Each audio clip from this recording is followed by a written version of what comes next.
Here's Heather Bacon. Well, okay. These two are Matilda and Motti, her rescues from China. This is actually Heather.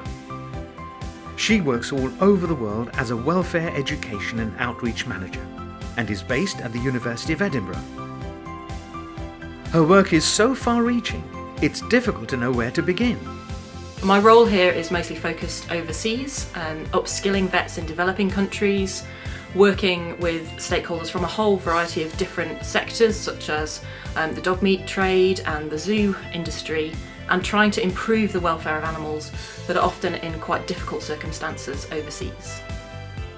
Heather is now responsible for teaching veterinary undergraduate and postgraduate students the importance of animal welfare and has lectured worldwide on companion animal and captive animal welfare.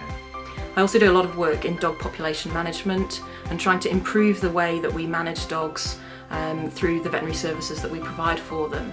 Quite often in dog population management we're focused on trying to spay and neuter large numbers of dogs, and that is really, really important. But we need that process and that experience of those dogs also to be humane.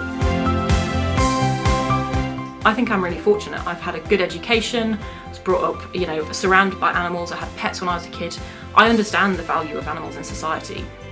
And what I'm always amazed about is some of my friends and colleagues in China, in Vietnam, in India, who didn't have any of those benefits. And yet they're amazing people who are championing animal welfare, and they've had none of the benefits that I've had, and yet they still get it. And for me, that's the real inspiration, and that's the thing that's often not recognised in the UK. And when Heather found out she had been nominated, she was a bit overwhelmed.